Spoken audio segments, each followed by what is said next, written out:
Okay, this is my first time at this. I do think that,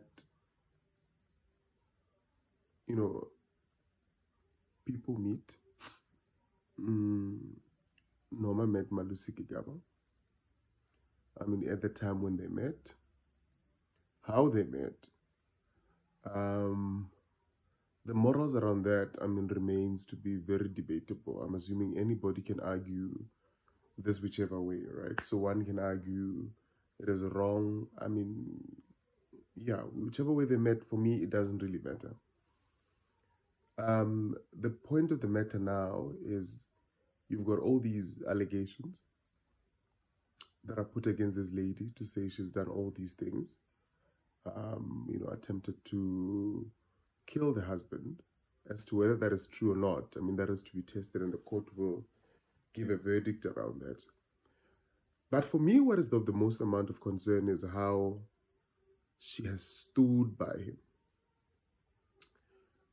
Even despite all the things he has done, she stayed there. And not really do much about it. And right now we are sort of have to feel sorry for this lady. I am unfortunately not feeling too sorry for her because I think she could have done a bit better. She really should have done way better than how she's handled this whole thing. I'm assuming, I mean, they loved each other. They had a family.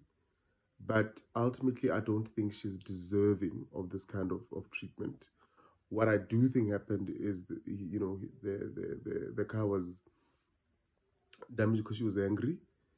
And let that then be the issue. To bundle it with a lot of other issues and accuse her of all these things, I think it's a bit unfair. And I mean, in the middle of September, we are going to hear what the court says about this whole thing. But I mean, this should be a lesson to a lot of people about this whole nonsense around Begazela. You must, do all you can to save and protect your family at whatever cost, even at the compromise of your own happiness.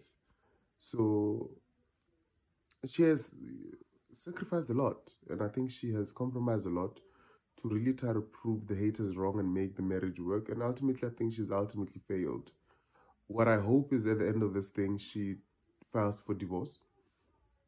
They should divorce her. But what I also was saying, a friend of mine, was that she has done a lot to build herself. I mean, she's went to school.